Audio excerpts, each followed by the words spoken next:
So we've been talking about this for a very long time, that the liberal left has actually lost the plot. So when you go radical over anything, then the sane voices are held by your adversaries.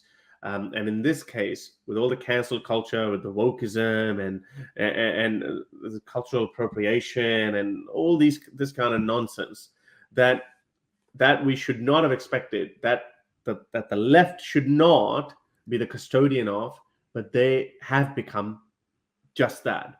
So people who are in the middle, we've been saying this for a very long time, people who are in the center, classical liberals, people who caused the civil rights movement, the feminist revolution, the LGBTQ movement back in the 70s, 80s, 90s, maybe up until the noughties.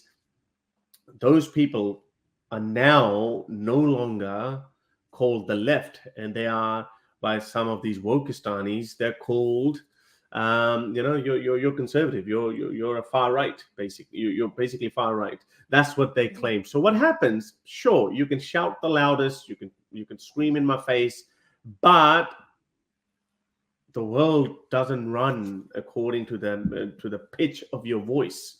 So we've seen this rise of far right now. Literally, the far right movement is gaining momentum all around the world, especially in Europe. So I'm not going to say how the liberal left is saying, or the left wing media is portraying Italy's new prime minister.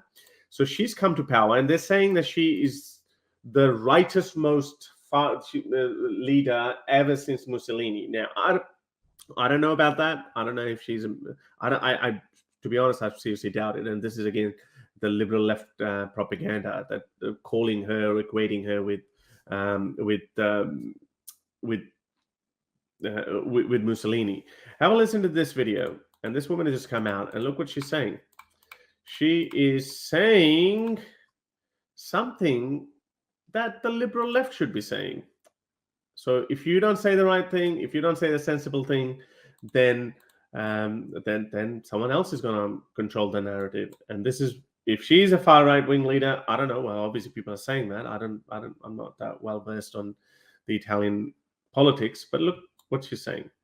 Siamo a Marsciano, in Umbria, in un sito dove dovrebbe nascere un'altra moschea, per dire no alla nascita di nuove moschee, no fin quando non verranno. So, point to be noted here, she's saying no mosques until we pass the new law regulating norms for citizen safety.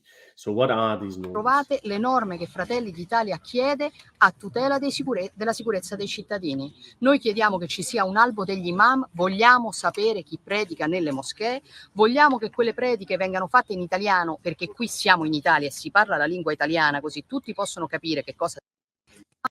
La pena di morte per apostasia, che la gran parte di questi centri viene finanziato da nazioni fondamentaliste. Qatar, Saudi Arabia, countries where the death penalty is applied for apostasy. And il Qatar, l'Arabia Saudita, nazioni nelle quali vige la pena di morte per apostasia. The death penalty is applied for homosexuality, stoning for adultery, zero rights for women. Now, tell me, what far right-wing leader would be talking about these issues?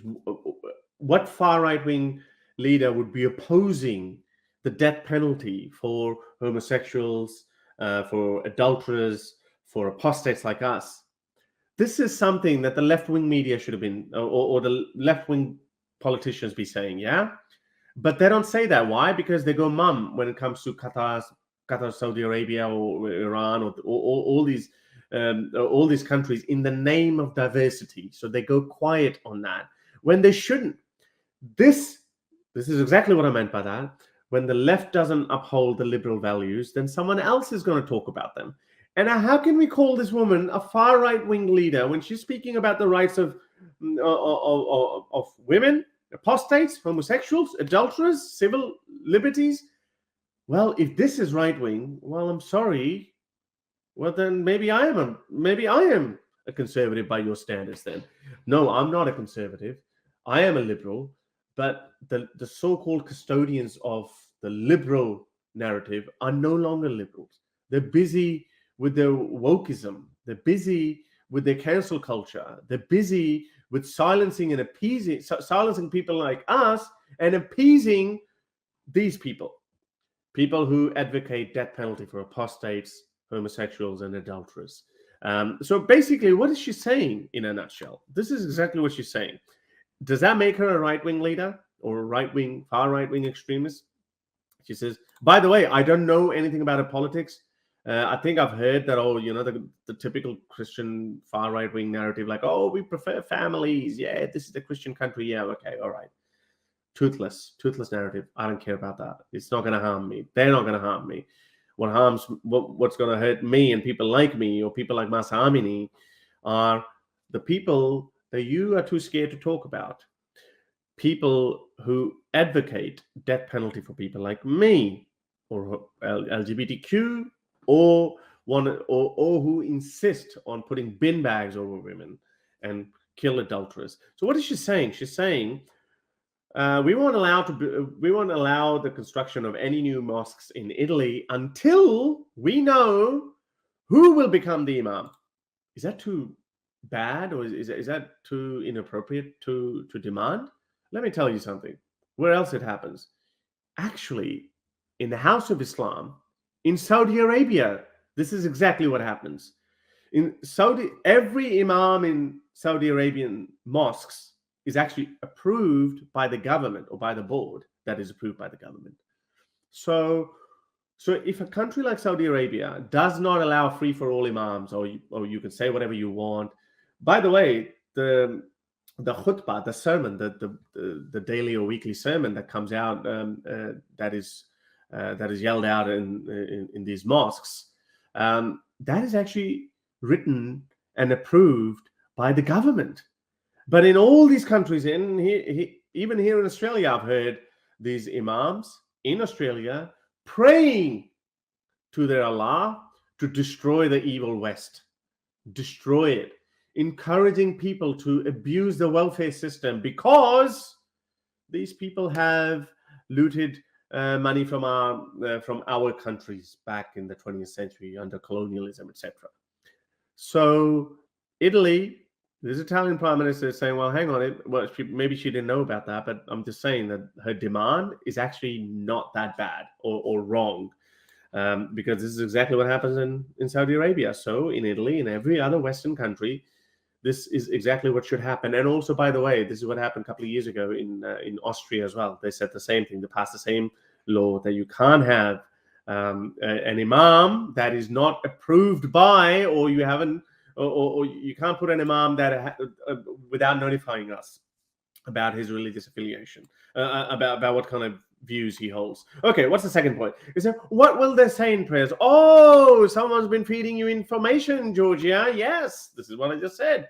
They actually literally pray, give their sermons, and they spew hatred against the evil West. That's what they say. But in their own native language, so the poor white person doesn't know what's going on. And I think there was a sting operation a few years ago in England where I think it was Daily Mail. They went in, and also in Australia, where they took in this camera and they recorded the imam saying things like, okay, we want Sharia in this country, like, oh, these Western values are not our values, etc., blah, blah, blah, all these kind of things. So yeah, good on you, Giorgia Meloni, Prime Minister. That this is not an inappropriate demand. What's the third one? From where will they get their fundings? That's not. I'll go one step further, but she might not do it because that might damage her Christian worldview as well. Take away the tax-free status. I'm assuming there's a tax-free status given to religious organizations in Italy as well, just like Britain and America and Australia, by the way. So where are you getting the funding from? Because, well, what did they say? Follow the money. So yeah, follow the money. Who's pumping in money? And there are no free lunches. So if someone is putting in money, then obviously they want their agenda or their narrative to be peddled as well. And this is the reason why countries like Pakistan after 1979 Iranian Revolution and the Soviet invasion, we saw this millions of petrodollars pouring into Pakistani madrasas. And as a result, what happened? Pakistan, that was traditionally Barelvi and Deobandi, got nothing to do with the Arabian version of Islam, got extremely radicalized. And unfortunately, the United States of America also supported that movement because they wanted these fidains, these holy warriors, to fight against the evil atheist Soviet Union. So that's I don't see anything wrong with what she's demanding. And besides, as the video said, she's not saying that you are not allowed to build any mosques. You're allowed to build your mosques, but tell us where the money's coming from. What you're going to say in your sermons? Are you spewing hatred against our or their people? I'm just quoting her, our people. Yeah, no, I like it. I like it a lot. It's like similar to the French model, for example, or the the Austrian laws that France has employed. I'm not sure about Austria, to be honest. I don't want to comment, but in France, definitely, it's like the khutbahs the sermons need to be approved. I really like the fact that they need to be done in the Italian language in this context, because I think that's very important, so that these khutbahs, the sermons, are not lost in translation, because in the UK, a lot of imams will take advantage of the fact that they're a local community imam, and they will speak to their fellow, if the mosque is predominantly one ethnicity, they will speak in that language, and then that's what's filling the heads of those people, but nobody else knows it beyond that. I think that even stricter conditions, like checking if these imams, as you said, follow the money, but also checking them for just criminal backgrounds, sexual offenses, these kind of things, needs to be done. Like we saw Zakir Naik Charity in the UK finally got revoked from its charitable status. I think more investigations into what is being said in these mosques and who's leading the where that money, whether it be from Saudi Arabia, Egypt, wherever it's coming from, it needs to be very, very transparent. Good stuff. But again, calling them the far right Islamophobic nonsense, or whatever they want to call it. This is the Washington Post, and this article is from 2018.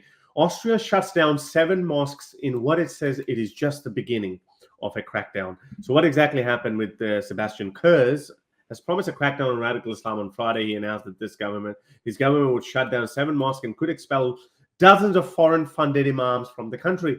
Now, this is what look what they're saying. So, at least one of the 7 mosques is said to be linked to Turkish nationalists, and the 6 other are run by a group called the Arab Religious Community. This is just the beginning. The move invokes a 2015 law banning religious groups from getting foreign funding.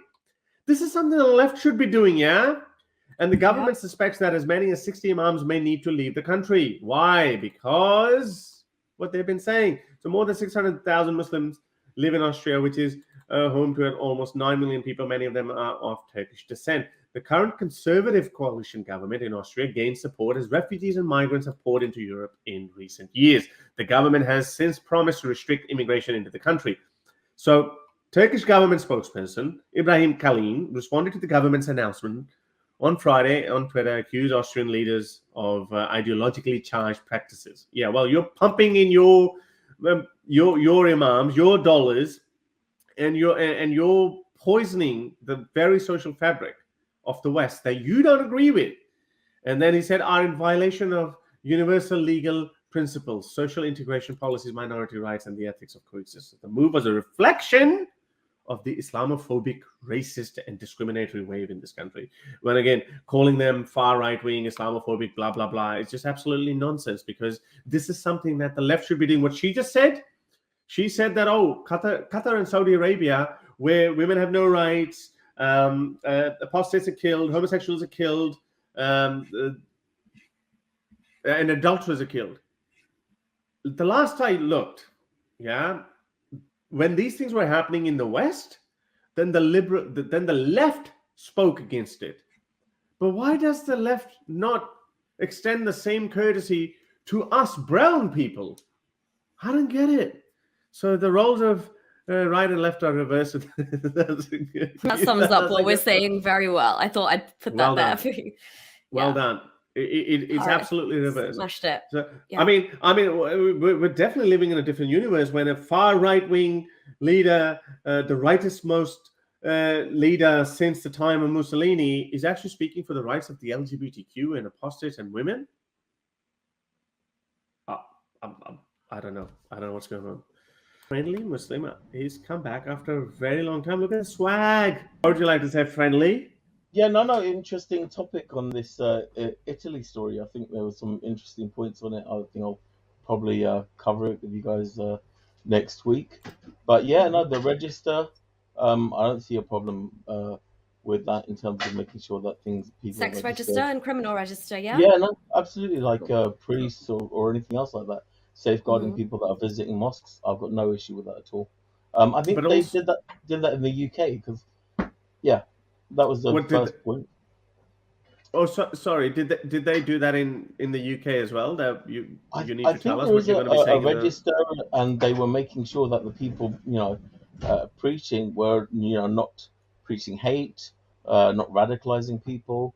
That's But is great. I'm this a pretty. nationwide initiative? Was it nationwide as an I initiative? think it was like at some point. I think maybe 6 years ago, it was. I mean, I'll look into it, but I'm sure Yeah, there me was too. I'll look a into it. register done, and there were safeguards in place. And I don't see there being a problem. I think there was I was speaking to an atheist. What's his name? He's for Canadians atheists basically. So he was talking about problems that they're having in churches, making sure that priests were registered and criminal histories were checked. And he asked me whether I objected to that, and I said no, because obviously we want to safeguard people. Yeah, You no, know, safeguarding is obviously the most important thing at play here, right? It's like even if you apply as a job as a teacher, or if you're working in certain industries around children or whoever, you've got to go through DBS checks, right? Friendly Muslim, you know that as well, living in England. You yeah, depending on the level of your interaction with the kids and how much you're working on the front line or in safeguarding or anything, your DBS checks are even more enhanced. There's further enhanced DBS checks. yeah, I So just yeah, found this. that's completely. Sorry, I found this article. It says the UK imams could be forced to preach their sermons in English to stamp out radicalization. That was Great. back in 2017. So obviously there hasn't been any development since then. The plans by the Counter-Extremism Task Force are being floated amid concerns that religious leaders who preach in a foreign language deepen divisions between Islam and British society. So obviously nothing's happened since then. Oh, that's a lot of bumps. Horace. Horace. If you like these videos and want to support me in my activism, then you can support me on Patreon or PayPal. Stay free, everyone!